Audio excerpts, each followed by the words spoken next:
Good morning, my dear students.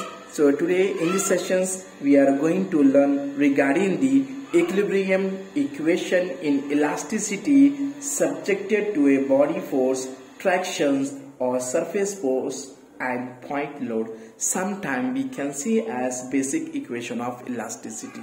Okay, I will represent here equilibrium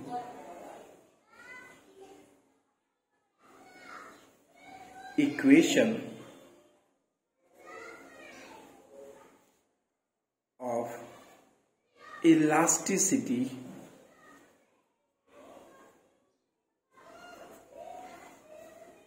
subjected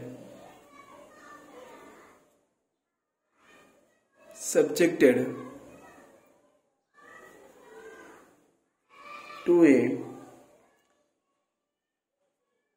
body force, traction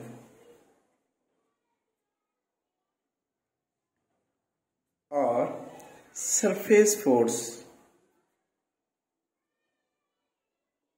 and point load.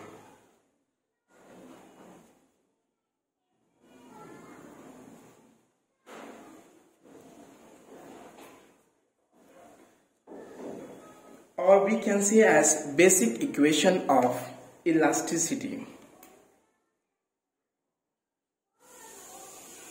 Basic equation of elasticity. So first of all, we have to know about what is the meaning of elasticity. Elasticity is a property of a material. The material can regain original shape and size after the removing of the load. We can say as elasticity. For example, I am giving the example of rubber band. The original shape of the rubber band is looking like this. If we apply the external force from both the side, this rubber band will expand due to applied of external force. The shape will looking like this. So elasticity is nothing but elasticity is a property of material in which the material will regain original shape and size after the removing of the load. If I remove the load from the rubber band, again it will take the same original positions. So we can say as elasticity. According to examination point of view, this is the most important. So in the exam he will ask, derive the equilibrium equation of elasticity subjected to a body force, traction or surface force and point load. So first of all, we are going to discuss in which internal force.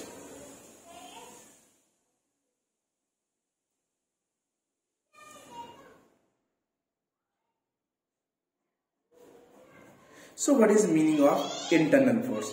Internal force we can say as one type of the reactive force which are set up due to the external force within the elastic limits.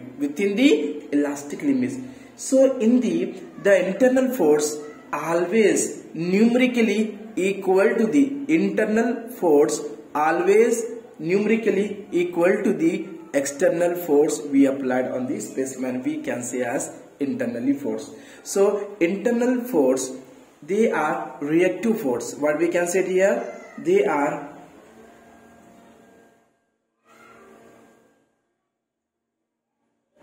reactive force, okay, which are set up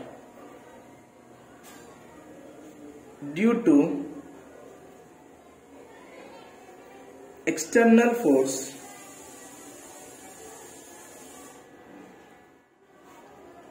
within elastic limit. Is it right? So generally numerically we know very well the internal force always equal to the externally force. We can say The internal force are numerically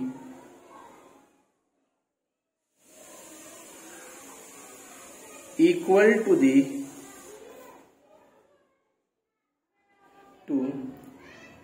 external force. So let us see over here.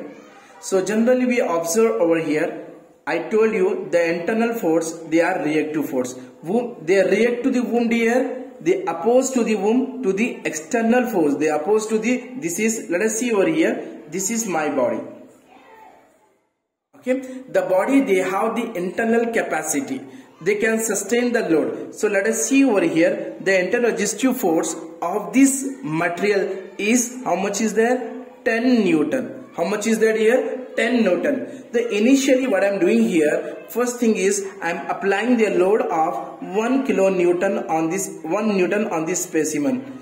Anything is happen on this specimen here? There is nothing is happening on this specimen. Why? Because of the external force should be lesser than the internal resistive force. If you increase the load, gradually increase the load, if you apply instead of 1 Newton, if you apply the load of 2 Newton, then nothing will be happen because of external force should be lesser than the internally resistive force. Is it right? If gradually increase instead of 2, if I am applying the 3, 4, 5, 6, 7, 8, 9, 10. So if I am applying the load of 10 Newton from the both this side, so this means that this external force should be equal to the internally resistive capacity within the elastic limit. If we increase the load, instead of 10 newtons, if you apply the load of 11 newton, they have the possibility to fracture from the midpoint of the specimen. So internal force indicate that they are reactive force to the womb dear, they are reactive force to the external force. Is it right? Which are set up due to the external force within the elastic limit. If it is elastic limit will be there, the material they have the ability to regain original shape and size after the load is removed. So that's what I told you, the internal resistive force. This internal resistive force should be equal to external resistive force. What we can say? Internal force. What we can say here? Internal force. If it is load more than internal resistive capacity, then material will reach into the plastic region. The plastic region in which the material, they don't have any ability to regain original shape and size after the load is removed. Is it right? So again we are going to discuss regarding the external force. Okay dear?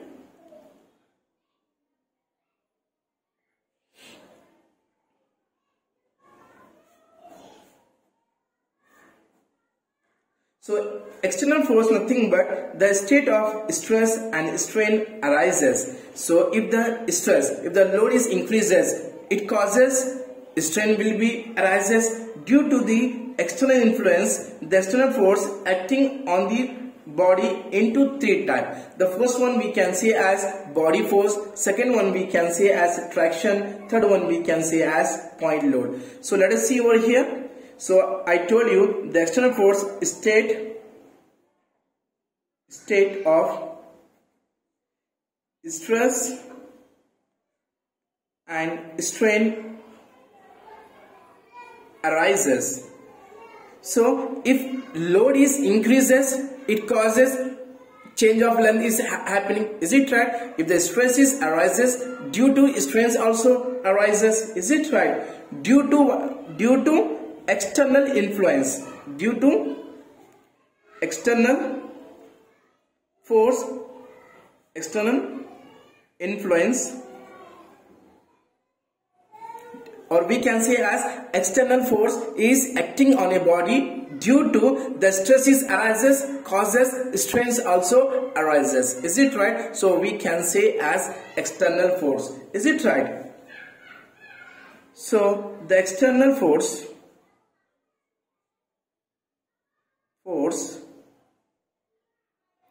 acting on a body into 3 torque. So this type of the external force is acting on a body.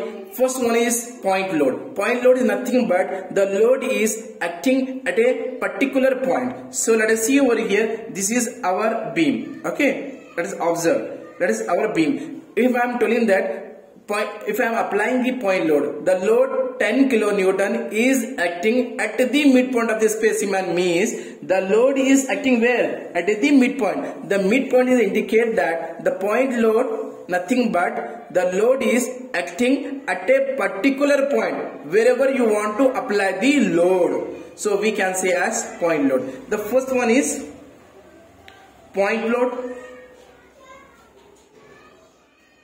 Second one, okay, point load. Second one we can say as body force. So what is meaning of body force? Body force nothing but the force is acting on the volume. Force is acting per unit volume. We can say as body force.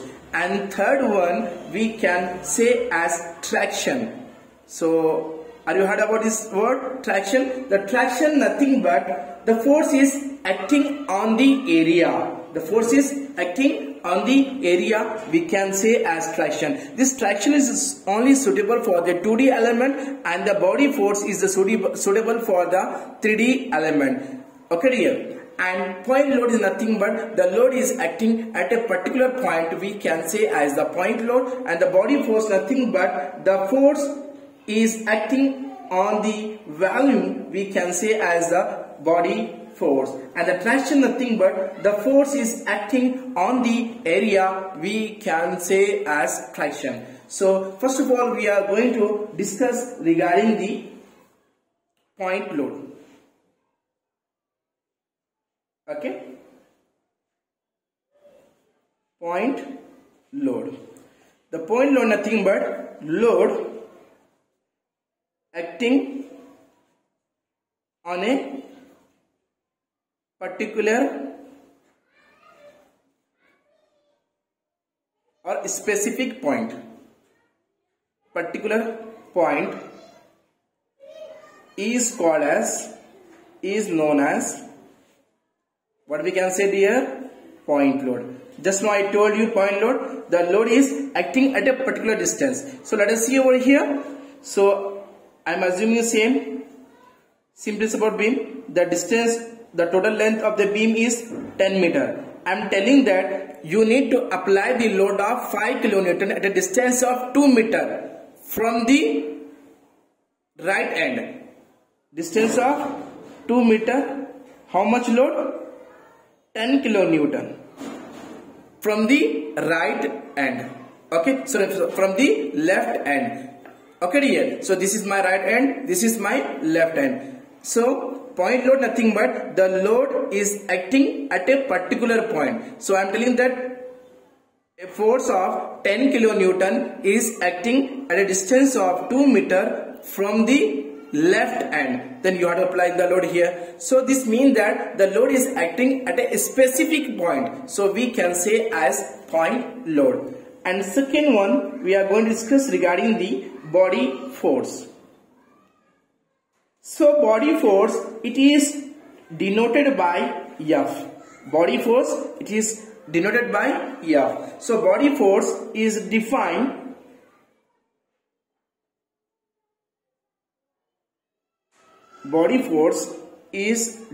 as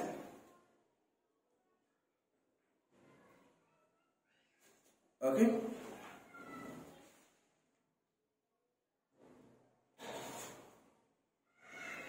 defined as force per unit volume. Force per unit volume, okay, or unit mass, we can say as body force. For example, we can say as inertia force, gravitational,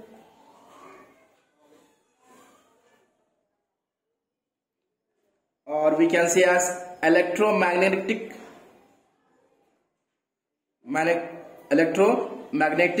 and or we can say as inertia force.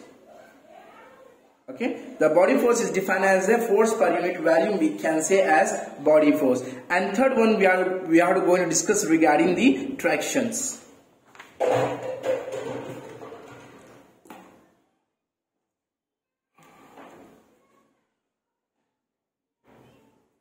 Okay.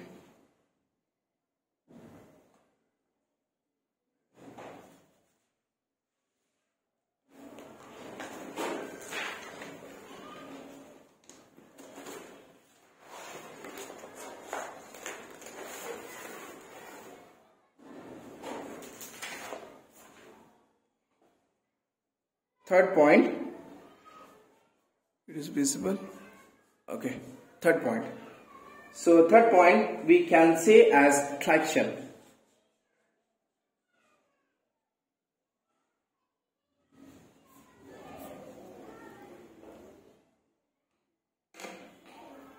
Okay, so traction is defined as the force per unit area. So traction is suitable only for the 2D element. Is it right?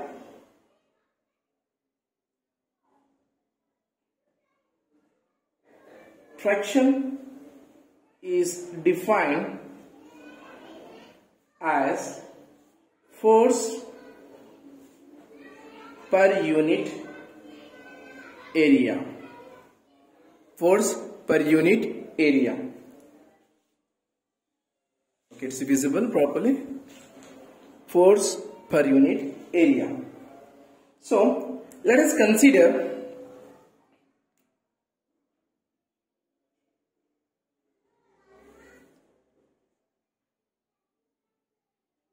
a Cartesian coordinate x, y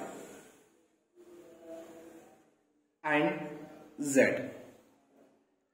Okay, dear. So first of all, I am considering the surface.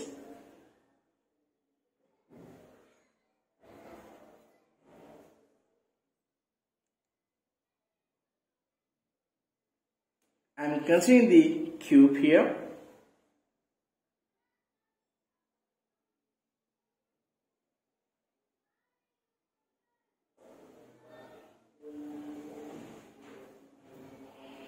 Okay, here. So what I am doing here, let us consider this is x direction and this is vertically y direction and this is z direction. X, y or small z. Okay, dear? X, y and z. So the value nothing but if object is represent in a 3 dimensions like length, breadth and thickness, so we can say as volume. Area nothing but the object represent only breadth and depth, we can say as area. So area is suitable for the 2D element and volume is suitable for the 3D element. Okay, so this one we can say as surface. Okay, surface it is represented by S and volume, this is volume. It is represented by V, and the forces. Let us consider the Cartesian coordinate x, y, z. So this means that the forces is acting in a x direction as well as the force is acting in a y direction and force is acting in a z direction. So we can represent here force is act in a x direction, force is acting in a y direction and force is acting in a z directions. Okay, done. So traction we can represent like this.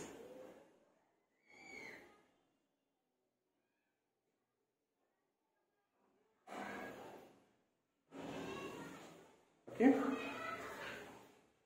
So the nature is tensile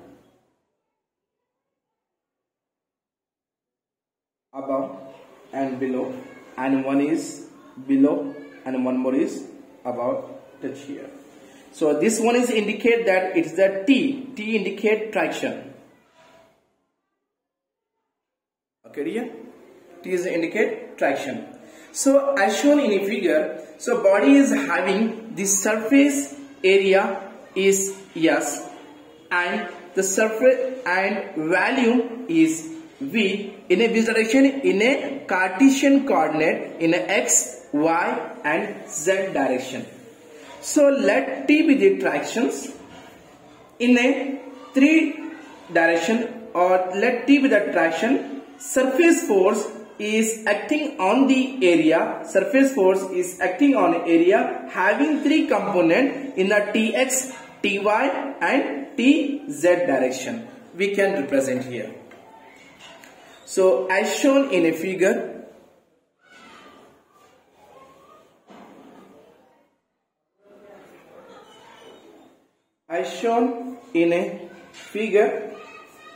a body having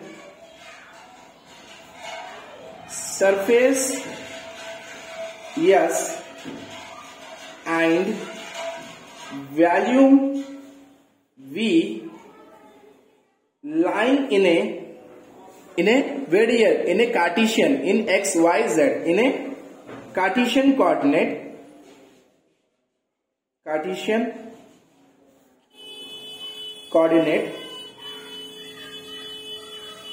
X, Y and Z direction. So let T, what we can say here, let T be the traction. Let T be the traction. Surface force per unit area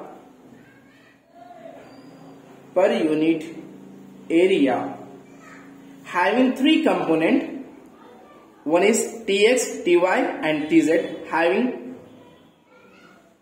3 components. Tx, Ty and Tz in which direction? In a X direction, in a Y direction, in a Z direction. Along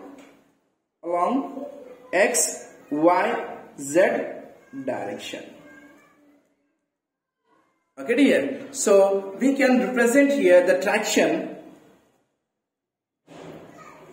The traction, it is represented by T equal to, so that let T with the tractions is acting in which direction? Tx, Ty and Tz. Tx, Ty and Tz. So if transpose of the matrix, it is represented by transpose of matrix is given by, so we can represent, because we are represent vertically, then we are represent transpose in the horizontal directions.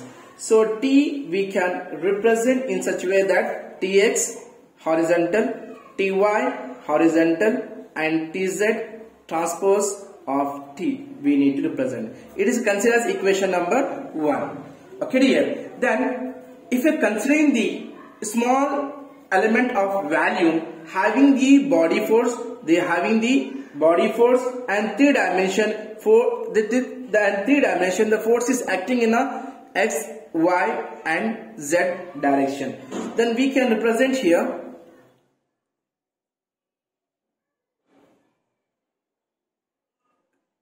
consider a small element of volume dV. So volume, what we can say here, small means dV, only volume we can say as V only. So V is the greater volume, small value nothing but we can represent as change of volume, we can represent as dV, small value dV, having body force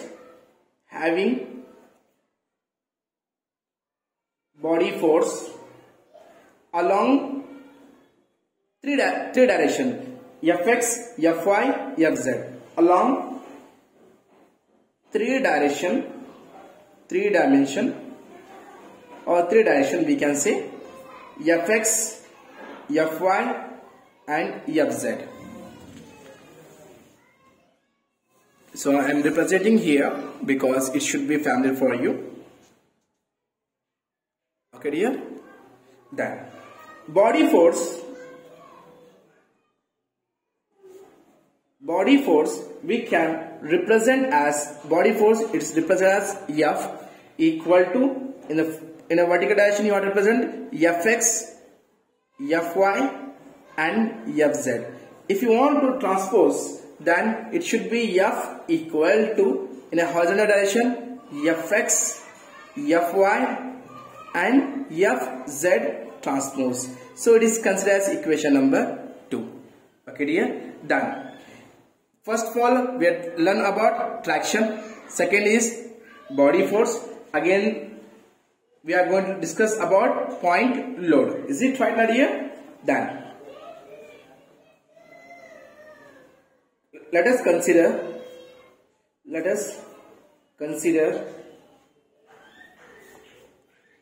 point load P is subjected to the three component. So what is the load is there? Px, Py and Pz. So P is indicate that point load is acting in a x direction, point load is acting in a y direction, point load is acting in a z direction, they indicating. Is it right, Nadia? Then point load we can represent here, point load P equal to Px, Py and Pz. If you want to transpose, then P equal to Px, Py and Pz of transpose, it is considered as equation number 3. Then if you want to consider the displacement in the three directions, because if you apply the point load means they are having the displacement. If you apply the point load in the x direction means displacement in the x direction. If you apply the point load in the y direction means displacement in the y directions. If you apply the point load in the z directions means displacement in the z directions. Is it right? So point on the body having the displacement along the three directions. Point on the body having displacement along three direction as u, v, w. Along this direction, displacement u in x direction, displacement v in a y direction and displacement w in a z direction. Okay dear? Then we can represent here displacement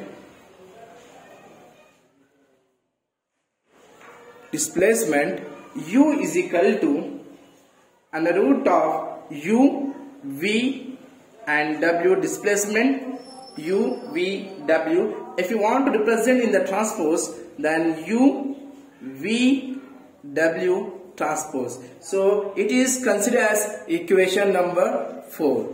Okay dear? So if you want to represent in a stress, in a shear form, if you want to represent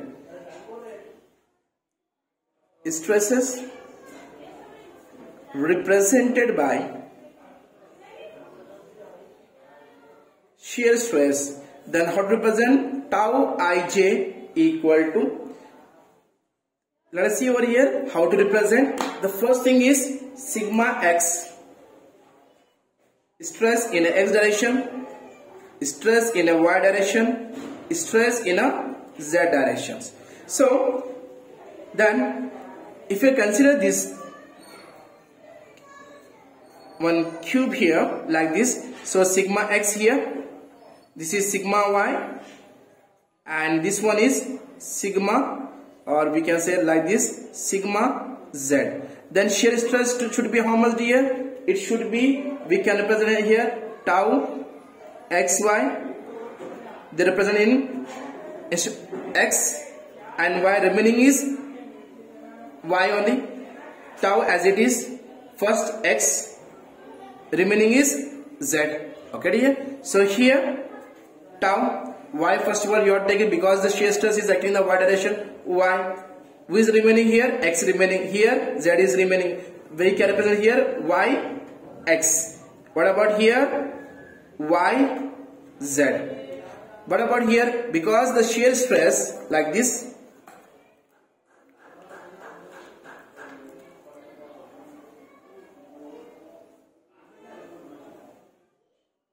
okay, let us see over here.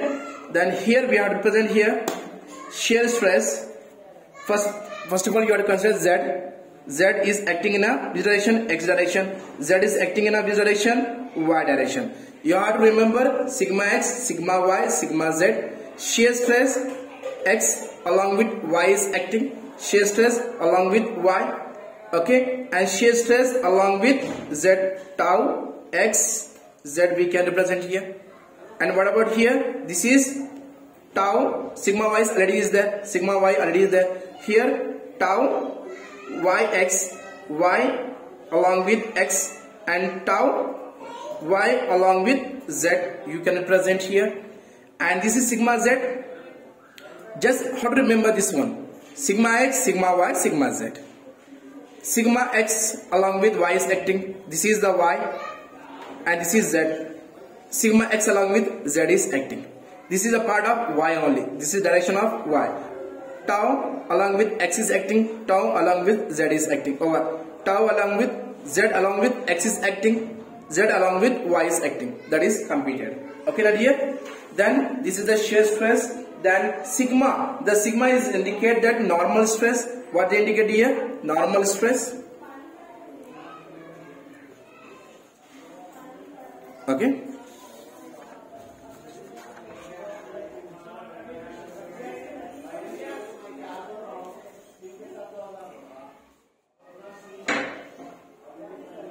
Okay dear. Then see over here. Sigma what they indicate? Let where sigma is normal stress. We can say sigma is normal stress we can say. And tau xy, and in tau xy or xz what they indicate here is shear stress.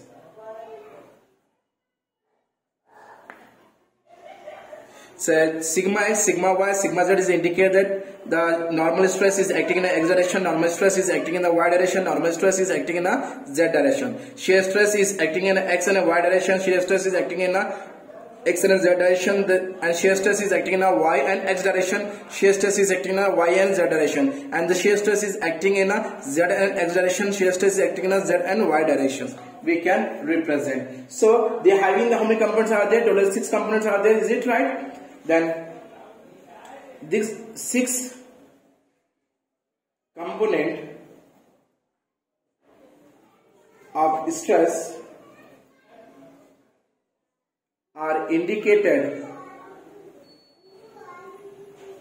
independently. Okay. So how to represent here? This is represented by sigma x, sigma y, sigma z. First sigma x, sigma y, sigma z. Okay dear. Again here we have to write anyone, tau xy, tau xy, tau xy, and tau yz, or tau zx. Is it right? Total how many components are there here? Total 6 components of stress are indicated independently. So sigma x, normal stress is acting in x direction, normal stress is acting in a y direction, normal stress is acting in a z direction, and shear stress is acting in a x and y direction, shear stress is acting in a y and z direction, shear stress is acting in a z and x direction. Okay dear, done. Again in the next class we are going to learn regarding the equation of equilibrium 2D element. Okay dear. So if you have any doubt regarding this class, please write down in the comment box. Don't forget to subscribe my channel. Thank you.